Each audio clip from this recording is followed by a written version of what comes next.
Welcome to Clariot Noir. The following recordings are based on real events in Bridal Veil Lake. Stories come directly from the people who have experienced them. Listener discretion is advised.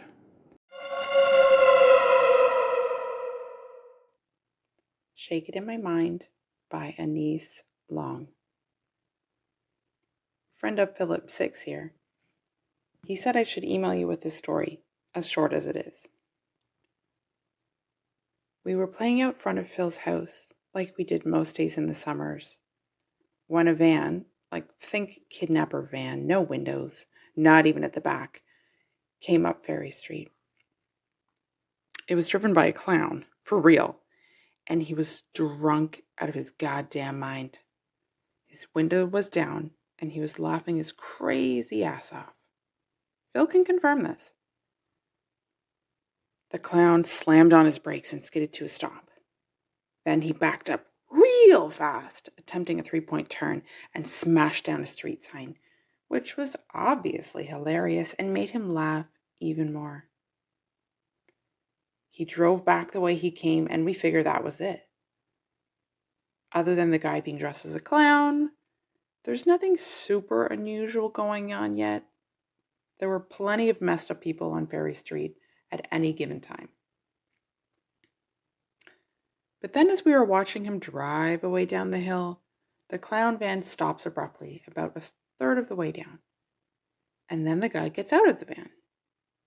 He starts staggering back up the hill towards us slowly, stammering something we can't hear over and over. And we're kids, so we do not stick around to find out what's going on. Strangers are already a no-go for us in general, but this stranger was extra strange. So all the kids piled up onto the porch and in through Phil's family's front door to watch from a safe distance, well protected behind a door and some glass.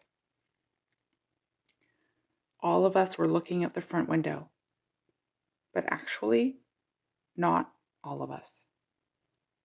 One of us got left outside by accident, and it's my little brother, and he's only 5. My little brother, Zach, was screaming as the clown stomped up the front steps. He bent over my little brother and shouted something right into his face. I couldn't hear it. I was white with fear. I didn't see that Zach had been locked out until that moment. So I started fighting my way through the mass of kids jammed into the front room, looking out the window and all towards the door. I didn't get to my brother in time. I opened the door as fast as I could. An 11-year-old, I'm ready to kick that clown in the nuts. But the clown is already down on the sidewalk by then. He seemed to be walking differently this time, though.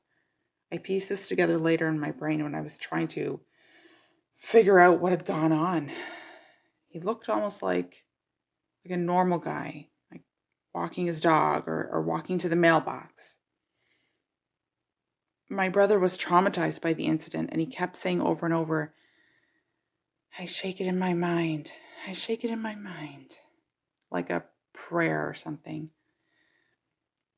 And nobody knows what the heck he's talking about, and he doesn't calm down for hours. I don't know if Zach slept at all that night, or when he slept next, even. He wasn't the same after that.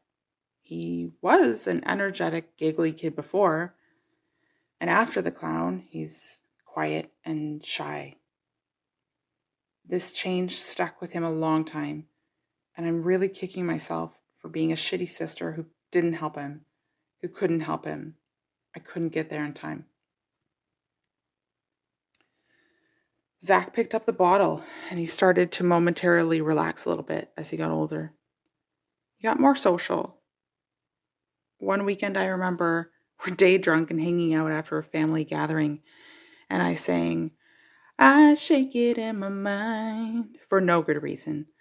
I guess I thought it was funny, trying to connect, trying to bond, but he looked petrified, just like he did as a little kid.